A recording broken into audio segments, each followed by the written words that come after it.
కూడా ఎవడో వేదికెక్కి మాట్లాడుతా ఉన్నాడు. అసలు క్రీస్తు ఎంత తోపు అంటే అన్నాడు. ఎంత తోపు అన్నావు సార్, నా దగ్గరికి రమ్మంటే అప్పుడు చెప్తాను నేను చెప్తా. సరే నేనే అడుగుతున్నా, చెప్పండి. తోప ఆయన క్రీస్తు అండి.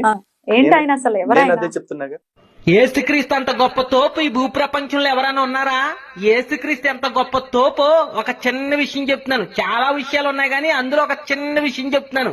స్టువర్ట్పురం అనేటువంటి ఊరు ఆంధ్ర తెలంగాణలో తెలియనటువంటి వాళ్ళు ఎవ్వరూ కూడా ఉండరు. ఆ ఊరిని, ఆ ఊర్లో ఉన్నటువంటి మనుషుల్ని ఆధారం చేసుకుని చిరంజీవులు అంటే పెద్ద పెద్ద నటులు కూడా ఆ ఊరు మనుషుల్ని ఆధారం చేసుకుని సినిమా తీశారు.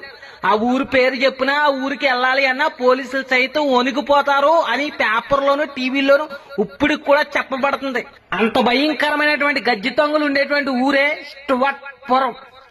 ఆ ఊరికి వెళ్ళాలి అంటే భయంతో వణుకుపోతారు. అలాంటి భయంకరమైనటువంటి గజ్జి దొంగలు ఉండేటువంటి ఊరికి ఒక క్రైస్తవుడు, ఒక దేవుని సేవకుడు వెళ్ళి యేసుక్రీస్తు ఒక గొప్పతనం గురించి, ఆయన ఒక ప్రేమ గురించి, ఆయన మనుషుల కోసం చేసినటువంటి త్యాగం గురించి చెప్తే అక్కడ ఉన్న వాళ్ళందరూ యేసుక్రీస్తు ఒక గొప్ప ప్రేమని ఎరిగి అలా కులవృత్తి అయినటువంటి దొంగతనాన్ని విడిచిపెట్టేసి క్రైస్తవులుగా మారి గొప్ప ఉన్నతమైనటువంటి చదువులు చదువుకున్నారు.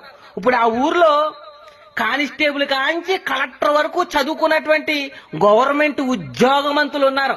ఇదొక్కటి సరిపోదా యేసుక్రీస్తు ఎంత గొప్ప తోపు అని చెప్పడానికి?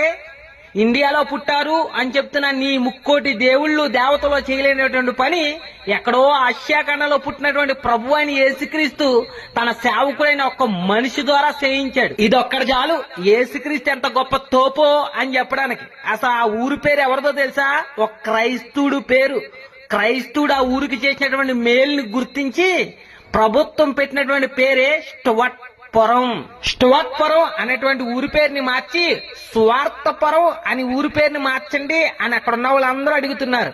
ఈ ఊర్లో ఉన్నటువంటి దొంగలనే కాదు, ఇలాగంటే భయంకరమైనటువంటి నరరూప రాక్షసుల్ని, పాపాత్ముల్ని, నరహంతకుల్ని పరిశుద్ధులుగా మార్చినటువంటి చరిత్ర ప్రభు అయిన యేసుక్రీస్తుది. యేసుక్రీస్తు అంత గొప్ప తోపు ఎవరూ లేరు, ఉండరో పుట్టరో కూడా.